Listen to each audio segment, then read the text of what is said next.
mechele, mandingo ya mechele, Paulu ha mechele, e la toyo de ya beno. Mandingo ya mechele, mandingo ya mechele, Paulu ha mechele, e la toyo de ya beno. Mandingo ya mechele, mandingo ya mechele, Paulu ha mechele, e la toyo de ya beno. Mandingo ya mechele. Le Ogon, c'est un peu le patriarche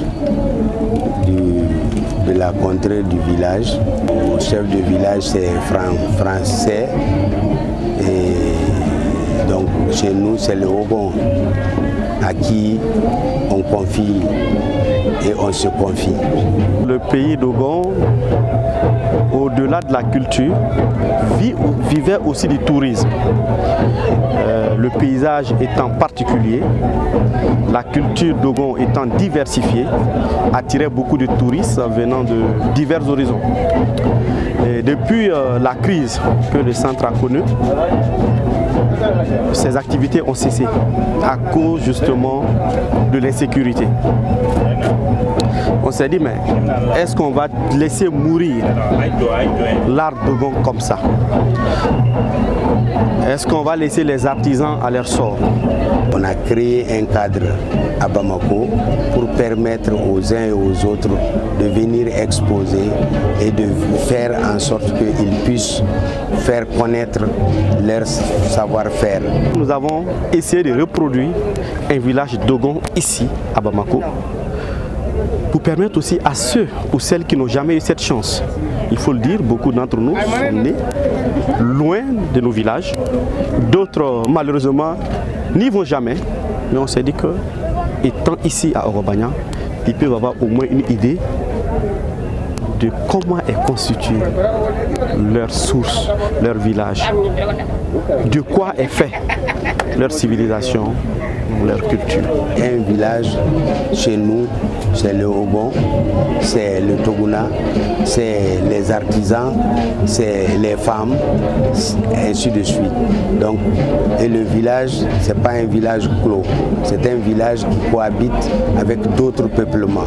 Nous avons toutes les communautés arabes, la communauté Peul, les Soraï, les Bozo.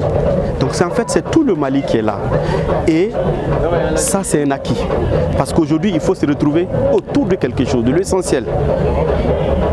Aujourd'hui, il faut la cohésion. Il faut l'acceptation de l'autre. Il faut le vivre ensemble.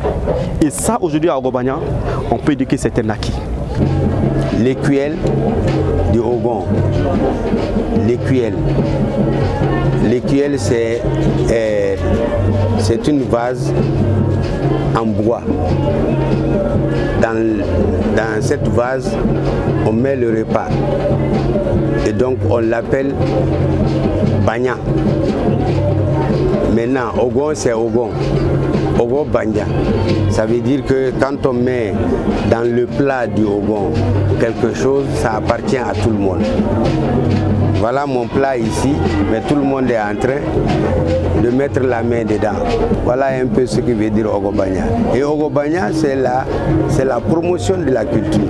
Cette activité est menée, comme je l'ai dit, pour contribuer au développement du pays d'Ogon.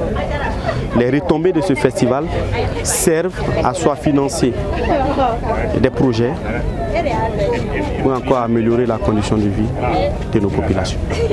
Anafan te se ka fɔ ka ban. Anafan fɔlɔfɔlɔ yɛrɛ min ye o ye k'an ka faso yɛrɛ ko nugu k'o sankɔrɔta ka yiriwa ka kɛ ɲɛtaga ye. Nafa fɔlɔ ye o ye. Filanan fana n'an nana an b'an ka dayirimɛw sɔrɔ sanni feere fan fɛ. I b'a ye ten yɔrɔ ko caman bɛ yen i b'a dɔn ɲɛyɛlɛ fana caman bɛ sɔrɔ a kɔnɔ. Le festival là vraiment c'est très intéressant Ça nous permet vraiment de se réconcilier. Bon, il y a les expositions des produits esthétiques, de Dogon, Bamana, Touareg, toutes les races du Mali. Nani jarani bo abato ambanga culture don anga la de la ko chama mbolu vraiment ne rekoni fen chama e ankute mundo vraiment kon jarani.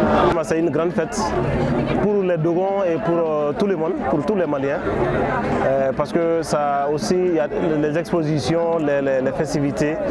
Moi, vraiment, je trouve ça très bien. Et moi, c'est ma première fois de venir au festival Ogobanya. Je suis venu voir ce festival, je suis venu assister aux festivités. Je suis très content de cela. Et Inch'Allah, le samedi encore, je serai là pour voir d'autres choses qui seront encore plus belles. Voilà.